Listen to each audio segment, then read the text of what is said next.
छायावादी प्रवृत्तियों को लिखिए। छायावादी प्रवृत्तियाँ। छायावादी काव्य विषय वस्तु एवं शैली दोनों ही दृष्टियों से अपने पूर्ववर्ती काव्य से अलग है। इस काव्य धारा की प्रमुख प्रवृत्तियों का निरूपण निम्न शीर्षकों के अंतर्गत किया जा सकता है। एक, आत्मा विभंजन। छायावादी कवियों ने काव्य की विषय वस्तु अपने व्यक्तिगत जीवन से ही खोजने का प्रयास किया। अपने जीवन के निजी प्रसंगों, घटनाओं एवं व्यक्तिगत भावनाओं को अनेक छायावादी कवियों ने काव्य की विषय वस्तु बनाया। छायावादी कविता में व्यक्तिक सुख दुख की खुलकर अभिव्यक्ति हुई। प्रसादकृत आंसू काव्य और पंथकृत उच्छ्वास नामक कविता इस कथन के समर्थन में पेश की जा सकती है। पंत जी अपने प्रिया को मन मंदिर में बसाकर उसे पूजने का उल्लेख निम्न पंक्तियों में किया है। विधुर वर के मृद भावों से तुम्हारा कर निज नौ श्रृंगार, पूजता हूँ मैं तुम्हें कुमारी, मूंद दोहरे दिग द्वार। निराला की कई कविताओं में उनके व्यक्तिगत जीवन का सत्य व्यक्त हुआ है। राम की सत्य पूजा में राम की हताशा निराशा में कवि के अपने जीवन की निराशा की अभिव्यक्ति की हुई है। उन्हें जीवन भर लोगों के जिस विरोध को झेलना पड़ा उसकी अनुगूंज निम्न पंक्तियों में है। निराला लिखते हैं, धिक जीवन जो पाता ही आया विरोध, धिक साधन जिसके लिए सदा ही किया शोध। महादेवी वर्मा की कविताओं में भी आत्मा विभंजना की प्रवृत्ति उपलब्ध होती है। वेदना की जो प्रधानता उनकी कविताओं में है उस पर उनके जीवन की छाया ऐसा कहना अनुपयुक्त न होगा। दूसरी प्रवृत्ति है सौंदर्य चित्रण। छायावादी कवि मूलतः प्रेम और सौंदर्य के कवि हैं, किंतु उनकी सौंदर्य भावना सूक्ष्म एवं उदात्त है। उसमें रीतकालीन स्थूलता एवं मांसलता का नितांत अभाव है। सौंदर्य चित्रण में उनकी वृत्ति बाह्य वर्णों में उतनी नहीं रमी जितनी आंतरिक सौंदर्य के उद्घाटन में एवं भाव दशाओं के वर्णन में रमी। नेत्रों के सौंदर्य एवं उसके प्रभाव की व्यंजना निम्न पंक्तियों में प्रसाद जी ने अत्यंत आकर्षक ढंग से की है। कमल से जो चार दो खंजन प्रथम, पंख फड़काना नहीं थे जानते, चपल चौकी चोट कर अब पंख की, विकल करते भ्रमर को आनंद से। शारीरिक अंगों की कांति का वर्णन भी उसमें बड़े आकर्षक ढंग से हुआ है। कामायनी में प्रसाद जी ने श्रद्धा के सौंदर्य का वर्णन निम्न प्रकार किया है। नील परिधान बीच सुकुमार, खुल रहा मृदुल अधखुला अंग, खिला हो जो बिजली का फूल, मेघवन बीच गुलाबी रंग। कवि ने सुकुमार अंग उरोजों का वर्णन तो किया है, किंतु यह वह सांकेतिक शैली में ही किया है। सौंदर्य परमात्मा के द्वारा मानव को प्रदत्त सात्विक वरदान है। प्रसाद के अनुसार उज्जवल वरदान चेतना का सौंदर्य जिसे सब कहते हैं। सौंदर्य की अभिव्यक्ति सांकेतिक शैली में उन्होंने की है। श्रद्धा का सौंदर्य फूलों के पराग, सुगंध एवं मकरंद से युक्त है। प्रसाद जी लिखते हैं, कुसुम कानन अंचल में मंद पवन प्रेरित सौरभ साकार, रचित परमाण पराग शरीर खड़ा हो ले मधु का आधार। तीसरी प्रवृत्ति है श्रृंगार निरूपण। द्विवेदी युग में युगीन कविता में श्रृंगार निरूपण बहुत कम हुआ और जहाँ हुआ है वहाँ भी मर्यादित रूप में ही है। छायावाद में आकर कविता में पुनः श्रृंगार की प्रतिष्ठा हुई। इन कवियों ने श्रृंगार के संयोग एवं वियोग दोनों पक्षों के आकर्षक चित्र अंकित किए। निराला ने जूही की कली नामक कविता में प्रकृति के प्रतीकों में से प्रेम व्यापारों का निरूपण किया है और लिखा है, निर्दयी उस नायक ने निपट निठुराई की, झोंकों की झाड़ियों से सुंदर सुकुमार दे सारी झकझोर डाली। पंत के काव्य में प्रेम और श्रृंगार भावना की बड़ी सहज अभिव्यक्ति हुई है। प्रिया का आकर्षण मन को पागल कर देता है। पंत जी लिखते हैं, तुम में जो लावण्य मधुरिमा, जो असीम सम्मोहन, तुम पर प्राण निछावर करने पागल हो उठता मन, नहीं जानती क्या निज बल तुम, निज अपार आकर्षण। वियोग श्रृंगार के अति भव्य चित्र प्रसादकृत आंसू में उपलब्ध होते हैं। प्रिया के वियोग से मन की विकलता कितनी तीव्र हो गई है, इसका चित्र निम्न पंक्तियों में देखा जा सकता है। प्रसाद जी आंसू में लिखते हैं, झंझा झकोर गर्जन था, बिजली थी नीरद माला, पाकर इस शून्य हृदय को सबने घेरा डाला। फिर एक जगह और लिखते हैं, रो रो कर सिसक कर कहता मैं करुण कहानी, तुम सुमन नोचते सुनते करते जानी अनजानी। कविवर पंत ने भी वियोग प्रथा का मार्मिक वर्णन अपनी कविताओं में किया है। वे तो यह मानते हैं कि कविता का जन्म ही वियोग व्यथा से हुआ होगा। उस प्रेमी की आहों ने ही कविता का रूप धारण कर लिया होगा। वो लिखते हैं, वियोगी होगा पहला कवि, आह से उपजा होगा गान, निकल कर नैनों से चुपचाप बही होगी कविता अनजान।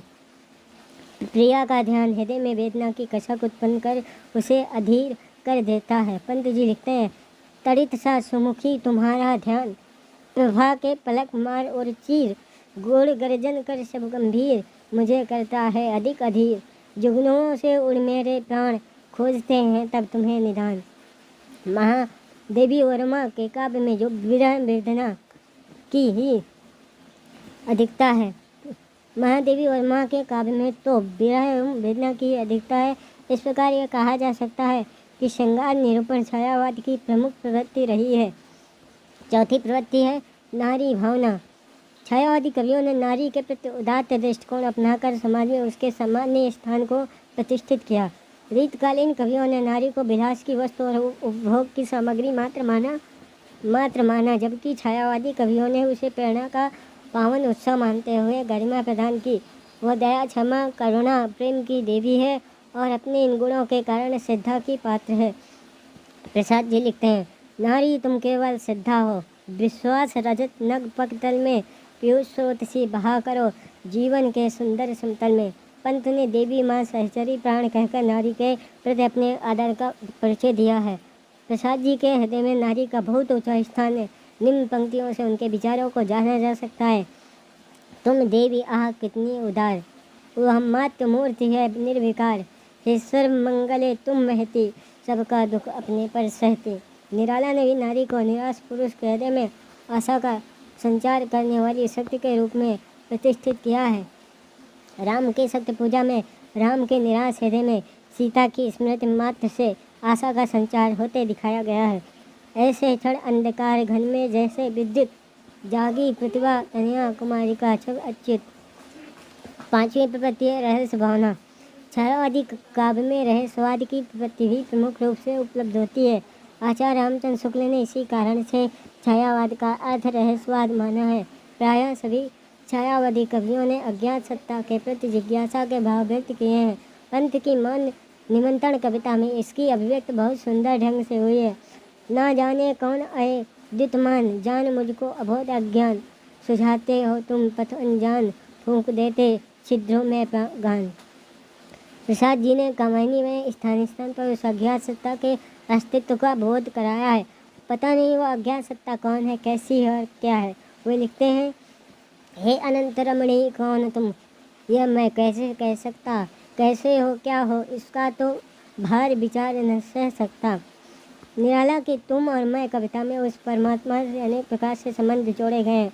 यदि वह हिमालय है तो मैं उससे निःसृत होने वाली गंगा, यदि वह हृदय के भाव है तो मैं उससे जन्म लेने वाली कविता। निराला जी लिखते हैं, तुम तुंग हिमालय श्रृंग और मैं चंचल गति सुर सरिता, तुम विमल हृदय उच्छ्वास और मैं कांत कामनी कविता। महादेवी के काव्य में भी रहस्यवाद की प्रवृत्ति उपलब्ध होती है। छठी प्रवृत्ति है प्रकृति चित्रण। छायावादी कवि प्रकृति के कुशल चितेरे हैं। इन कवियों ने प्रकृति पर मानवीय चेतना का आरोप करते हुए उसे हंसते रोते हुए दिखाया है। पंडित जी लिखते हैं, अचिरता देख जगत की आप, शून्य भरता समीर निश्वास, डालता पातों पर चुपचाप ओस के आंसू नीला आकाश। यहाँ वायु को ठंडी सांस भरते हुए आकाश को रोते हुए दिखाया गया है। पंडित जी ने तो प्रकृति को ही अपनी काव्य प्रेरणा माना है और वे प्रकृति सौंदर्य को नारी सौंदर्य पर वरीयता देते हैं। मोह नामक कविता में वो स्पष्ट रूप से स्वीकार करते हैं कि नारी सौंदर्य में आकर्षण होता है, पर वह इतना नहीं कि प्रकृति सौंदर्य की उपेक्षा करवा सके। पंत जी लिखते हैं, छोड़ द्रुमों की मृदु छाया, तोड़ प्रकृति से भी माया, बाले तेरे बाल जाल में, कैसे उलझा दो लोचन, भूल अभी से इस जग को। पंत जी प्रकृति के सुकुमार कवि कहे जाते हैं। प्राकृतिक सुषमा का चित्रण उन्होंने प्रकृति को आलम्बन बनाकर अपनी अनेक कविताओं में किया है। वस्तुतः आलम्बन रूप में प्रकृति निरूपण छायावादी प्रकृति चित्रण की प्रमुख विशेषता मानी जा सकती है। पंत की बादल कविता में आलम्बन रूप में प्रकृति चित्रण किया गया है। कामायनी में प्रसाद जी ने हिमालय का निम्न चित्र अंकित किया है। संध्या घनमाला की सुंदर ओढ़े रंग बिरंगी छीट, गगन चुंबनी शैल श्रेणियाँ पहने हुए तुषार किरीट, किरीट का अर्थ मुकुट, आलम्बन रूप के अतिरिक्त उद्दीपन रूप में, अलंकार के रूप में, प्रतीकात्मक रूप में तथा मानवीकरण रूप में प्रगत निरूपण छायावादी काव्य में हुआ है। डॉक्टर राम कुमार वर्मा ने इसी कारण छायावाद को प्रगतिवाद की संज्ञा देते हुए कहा है, प्रगति का क्षेत्र ही इन कवियों की कविता का क्षेत्र है। ऐसी स्थिति में इस कविता को यदि छायावाद की बजाय प्रगतिवाद कहें तो अधिक युक्त संगत होगा। 7वीं विपत्ति है दुख और वेदना की विवृत्ति। छायावादी काव्य में दुख और वेदना भाव की अभिव्यक्ति हुई है। महादेवी तो वेदना की ही कवित्री हैं। वे अपने वेदना विह्वल हृदय की तुलना मेघखंड से करती हुई कहती हैं, मैं नीर भरी दुख की बदली, विस्तृत नभ का कोई कोना, मेरा न कभी अपना होना, परिचय इतना इतिहास यही, उमड़ी खलती मिट आज चली, मैं नीर भरी दुख की बदली। महादेवी वर्मा के गद्य पद्य में जो दुखवाद और करुणा के भाव दिखाई पड़ते हैं वे बौद्ध दर्शन के प्रभाव स्वरूप माने जा सकते हैं। विषाद के आंसू काव्य में भी वेदना की कहानी है। उन्होंने अपनी पीड़ा को ही काव्य के रूप में व्यक्त किया है। वे लिखते हैं, जो घनीभूत पीड़ा थी मस्तक में स्मृति से छाई, दुर्दिन में आंसू बनकर वो आज बरसने आई। पंत ने परिवर्तन कविता में यह स्वीकार किया है कि संसार में दुख की अधिकता है, यहाँ शांति जीवन पर्यंत प्राप्त नहीं हो सकती। वे लिखते हैं, यहाँ सुख सरसों शोक सुमेर, अरे जग है जग का काल, व्यथा रे ये अरण्य चित्तकार, शांति सुख है उस पार। 8वीं प्रवृत्ति है राष्ट्र प्रेम की अभिव्यक्ति।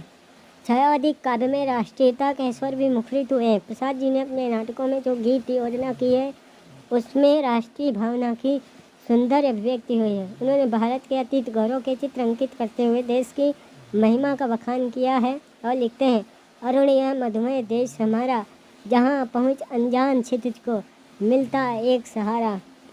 माखनलाल चतुर्वेदी के गीतों में राष्ट्रभक्ति अपनी चरम उत्कर्ष पर है। पुष्प की अभिलाषा में उन्होंने एक पुष्प की इच्छा व्यक्त की है कि उसे शहीदों के चरणों तले आने का सौभाग्य मिले। वे लिखते हैं, मुझे तोड़ लेना वनमाली, उस पथ पर देना तुम फेंक, मातृभूमि पर शीश चढ़ाने जिस पथ जामे वीर अनेक। छायावादी कविता की इस राष्ट्रीय भावना को देखकर ये निष्कर्ष निकाला जा सकता है कि कवि अपने युग से नितांत असंप्रक्त नहीं थे। समाप्त।